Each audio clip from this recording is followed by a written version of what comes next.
Hello student, आज की इस वीडियो में हम पूरा जो एमसीक्यूज क्वेश्चन देखेंगे, ठीक है। जो क्लास 10th का है तो पहले हम केमिस्ट्री का देखेंगे, फिर फिजिक्स, फिर बायोलॉजी, इस तरीके से देखेंगे। जो जो मोस्ट इंपॉर्टेंट होगा वही हमें देखना। और आपके एग्जाम में 100% ये है जो हम इसमें आज आपको एमसीक्यूज कराएंगे वही में से आएगा, ठीक है। तो आपको भी क्या करना है, आप तक आपने जितनी भी पढ़ाई करी है उसको आप एक्साइड कर लीजिए, और जो हम इसको बता रहे हैं उसके साथ मेरे साथ आप चलिए रिवीजन कीजिए। तो तैयारी करना है एमसीक्यूज की, बहुत ही मतलब इंपॉर्टेंट क्वेश्चन आते हैं। तो चलिए हम लोग देखते हैं। यहाँ पर फर्स्ट मोस्ट इंपॉर्टेंट क्वेश्चन क्या है, जैसे कि आयरन ऑक्साइड है प्लस एल्युमिनियम है, एल्युमिनियम ऑक्साइड और क्या है प्लस आयरन बन जाता है। तो यहाँ पर जो इस यौगिक, इस अभिक्रिया का नाम क्या है, इसका क्या हो जाएगा, विस्थापन। क्योंकि एक यौगिक क्या कर रहा है, दूसरे परमाणु के साथ अलग नया अणु जो भी यौगिक बना लेता है, सिर्फ एक क्या करता है, ट्रांसफर करता है, वो हम विस्थापन बोलेंगे। अगर दो में हैं, दोनों ट्रांसफर कर लेते हैं तो द्विविस्थापन तब होता है, ठीक है। तो एक मोस्ट इंपॉर्टेंट ये हो गया। उसके साथ नया क्वेश्चन, दूसरा क्वेश्चन ये है, श्याम श्वेत फोटोग्राफी में प्रयुक्त होती है, क्या होती है, AgCl। नेक्स्ट हम अब नेक्स्ट चैप्टर का देखते हैं, ठीक है। जो बहुविकल्पी है सिर्फ हम वही देख रहे हैं। नेक्स्ट सेकंड चैप्टर आपका है ना अम्ल क्षार एवं लवण। तो इसमें आपने जो पढ़ाई की है चलिए प्रैक्टिस करते हैं। पहला क्वेश्चन क्या है, क्षारीय विलयन में फिनोल्फेथलीन सूचक का रंग होता है तो लाल होता है, ये आपको याद कर लेना है। निम्न में प्रबल क्षार क्या है, KOH है, इस तरीके से आपको याद कर लेना है। निम्नलिखित में दुर्बल अम्ल है, HCN है। और नेक्स्ट यहाँ पर है क्षारीय विलयन का पीएच। जो क्षारीय विलयन सभी को पता है, अम्लीय होता है 7 से कम और क्षारीय होता है 7 से अधिक। तो हमेशा हमें ये याद रखना है क्वेश्चन, ठीक है। यहाँ पर है कोई विलयन लाल लिटमस पत्र को, ये आया हुआ है, मतलब आता भी है एग्जाम में, क्या है मोस्ट इंपॉर्टेंट है, लाल लिटमस को नीला कर देता है। इसका पीएच संभवतः क्या होगा, जब लाल को नीला कर देगा इसका क्या होता है, 10 हो जाता है। एक विलयन का पीएच मान 5 है, यह विलयन कैसा है, अभी हमने बताया 7 से कम है तो अम्लीय है, 7 से ज़्यादा है तो क्षारीय है। तो मतलब 7 से कम है 5 है तो ये क्या हो जाएगा, अम्लीय हो जाएगा।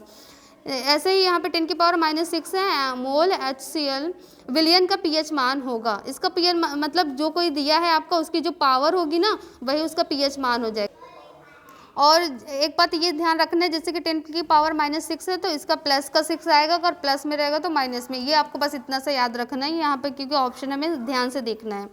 यहाँ पर है एक हाइड्रोक्लोरिक अम्ल की शक्ति 10⁻2 है, इस विलयन का पीएच मान है। जैसे कि 2 बताया गया तो 2 ये माइनस का है तो प्लस का ये हमारा आंसर हो जाएगा, इस तरीके से। तो जो है आप अपने इसके साथ क्या करिए, प्रैक्टिस करिए। आपको सभी को क्या है, मोस्ट इंपॉर्टेंट क्वेश्चन यहाँ बताया जा रहा है। शुद्ध जल का पीएच मूल्य है 7 है, ये सभी को पता होता है, याद भी रहता है ना।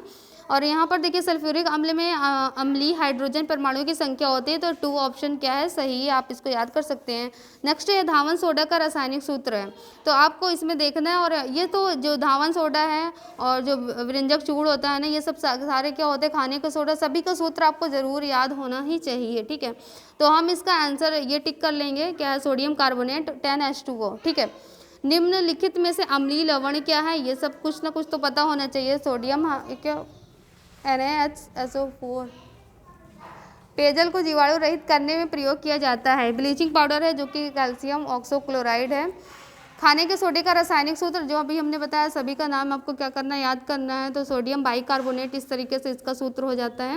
नेक्स्ट यहाँ पर सल्फर डाइऑक्साइड का जलीय विलयन होता है, अम्लीय होता है। सल्फर डाइऑक्साइड का जलीय विलयन कैसा होगा, अम्लीय होगा। एक विलयन का पीएच मान 3 है, ये तो सभी को पता है, जब 3 है तो अम्लीय हो गया। बेकिंग पाउडर को गर्म करने से कौन सी गैस निकलती है, तो CO2 कार्बन डाइऑक्साइड गैस निकलती है। क्षारक के साथ हल्दी का रंग होता है, क्षारक के साथ भूरे लाल हो जाता है ना, कपड़े वगैरह में लगे रहते हैं, कैसे हो जाता है, हल्दी रहेगा फिर आप उसको धुलते हैं तो क्या क्षारक के साथ ये भूरा लाल हो जाता है, तो वही है यहाँ पर, ठीक है। प्लास्टर ऑफ पेरिस में कितने अणु होते हैं, सारे मोस्ट इंपॉर्टेंट है, ठीक है। आधा होता है, आपको हमेशा क्या करना है, याद रखना है। तो ये अम्ल क्षार एवं लवण का धातु एवं अधातु जो आपका थर्ड चैप्टर है उसका चलिए देखते हैं। यहाँ पर पहला क्वेश्चन क्या है, एंटीमनी क्या है, धातु अधातु उपधातु मिश्र धातु क्या है, तो उपधातु ये आंसर हो गया। नेक्स्ट यहाँ पर निम्न में से कौन सा युगल विस्थापन अभिक्रिया प्रदर्शित करता है, तो यहाँ पर क्या AgNO3 विलयन एवं कॉपर धातु है, ठीक है, ये हो गया। नेक्स्ट इंपॉर्टेंट है, खाद्य पदार्थ के डिब्बों में जिंक की बजाय टिन का लेप होता है, क्योंकि इसका आंसर क्या हो जाएगा, टिन की अपेक्षा जिंक अधिक अभिक्रियाशील होता है, मतलब क्या होता है, अधिक अभिक्रियाशील होता है।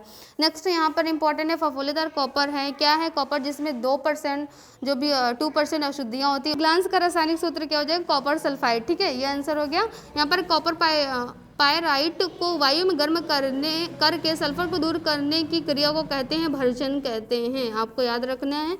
नेक्स्ट यहाँ पर ये मोस्ट इंपॉर्टेंट हो जाता है, मुद्रा मिश्र धातु है, कैसे बनी होती है, कॉपर, टिन और फास्फोरस, इन तीनों से ये मिलकर बनी होती है। इसका परसेंटेज भी है, आप इसको देख सकते हैं। पीतल क्या है, एक मिश्र धातु, सही बात, मिलकर बन। सिल्वर में कौन सी धातु नहीं होती है, तो यहाँ पर सिल्वर नहीं होता है, ठीक है। नेक्स्ट हम आ जाते हैं, निम्नलिखित युग्म में से कौन सा युग्म प्रतिस्थापनीय अभिक्रिया होती है, सिल्वर नाइट्रेट विलयन एवं कॉपर धातु, शायद हम पहले भी इसको कर चुके थे। लेड नाइट्रेट का रासायनिक सूत्र है, लेड नाइट्रेट वही है PbNO3 इस तरीके से हो जाता है ये। और अच्छा यहाँ पर एक मोस्ट इंपॉर्टेंट क्वेश्चन ये है कि आप सभी को ये तो 4 याद ही होना चाहिए ना। कमरे के ताप पर द्रव होती है, क्या होता है, पारा, मरकरी जिसको बोलते हैं।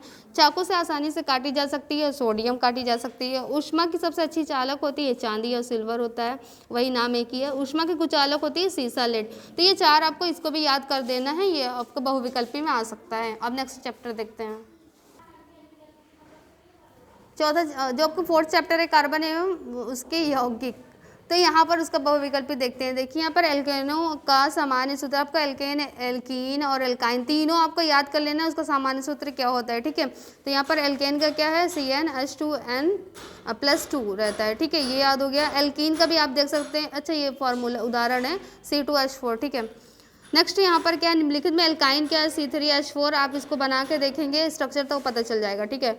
ब्यूटेनोन में क्रियात्मक समूह क्या होता है, C डबल बॉन्ड O रहता है, वो क्या हो जाता है, ब्यूटेनोन, ठीक है। प्रोपेनल में क्या होगा, CHO रहता है, तो क्या हो जाएगा, प्रोपेनल समूह का।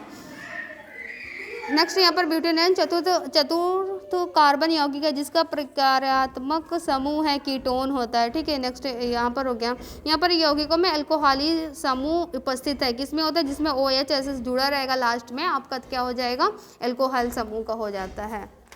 यहाँ पर है कीटोन समूह में कौन सा होता है, तो आप इसको देख सकते हैं, जो आपका मतलब चेन होगी, कार्बन होगा, उसमें डबल बॉन्ड O लगा रहेगा, दोनों साइड क्या होगी, आपकी चेन रहेगी, दोनों साइड आपकी कार्बन की चेन होती है, वो कीटोन का हो जाता है, ठीक है। नेक्स्ट यहाँ पर एसिटिक अम्ल का IUPAC नाम, आप अगर नामकरण पढ़े होंगे तो आप कर लेंगे। एथेनोइक अम्ल, फॉर्मल्डिहाइड का IUPAC नाम, मेथेनल एसिटल्डिहाइड का IUPAC नाम क्या हो जाएगा, एथेनल। इस तरह का एसीटोन का हो जाएगा प्रोपेनोन, और CH3CO CH3 का IUPAC क्या हो जाएगा, प्रोपेनोन। तो इस तरीके से हम क्या C2H6 का हो जाएगा एथेन।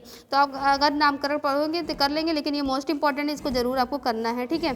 खाना बनाते समय यदि बर्तन की तली बाहर से काली हो रही है, तो इसका क्या मतलब है, ईंधन पूरी तरह से नहीं जल रहा है। यहाँ पर क्या एसिटिक अम्ल में कितनी अम्लीय H जो भी हाइड्रोजन परमाणु है कितना होता है, 1 होता है। प्रोपेनॉल में क्या C3H7OH इसमें हो जाते हैं, प्रोपेनॉल हो जाएगा इस तरीके से। और नेक्स्ट यहाँ पर प्रोपेन का रासायनिक सूत्र क्या हो जाएगा, C3H8, इसको हम चेक कर सकते हैं बना के, क्योंकि कार्बन क्या है 3 है, और इसकी चेन बना लेंगे तो हो जाएगा स्ट्रक्चर जो होता है, ठीक है। तो हमारा ये इंपॉर्टेंट हो गया, बाकी आपको एल्केन है। तत्वों का आवर्त वर्गीकरण, यहाँ पर 5th आपका मोस्ट इंपॉर्टेंट किया जाए, ज़्यादा नहीं, बस 3-4 बताना है, ठीक है। निम्नलिखित में क्षारीय धातु हैं सोडियम, और उभयधर्मी ऑक्साइड क्या है, एल्युमिनियम ऑक्साइड है। इस तरीके से उभयधर्मी ऑक्साइड हम आपको याद कर लेना है। बाकी यहाँ पर हम आ जाते हैं निम्न में से ऐसे देख लेते हैं कौन सा तत्व अधिक विद्युत धनी है, तो के हो जाएगा पोटेशियम, और मुद्रा धातु है कॉपर, और हम यहाँ पर आ जाते हैं यूरेनियम है, रेडियो एक्टिव होते हैं, इसको याद कर लेना है। तो बस इतना हमने बता दिया आपको। नेक्स्ट हम इसके बाद क्या होगा, वीडियो बहुत लंबी हो जाती है, इसलिए हमने सिर्फ केमिस्ट्री का बताया, इसके बाद आपका फिजिक्स आएगा, फिर बायोलॉजी का आएगा। तो बहुत ही छोटी छोटी वीडियो रहेगी, आप उसको जरूर देखिए और प्रैक्टिस कीजिए। तो ये वीडियो कैसा लगा, अगर आपको कोई क्वेरी है, कुछ क्वेश्चन है, तो आप हमें कमेंट करके पूछ सकते हैं। Thanks for watching.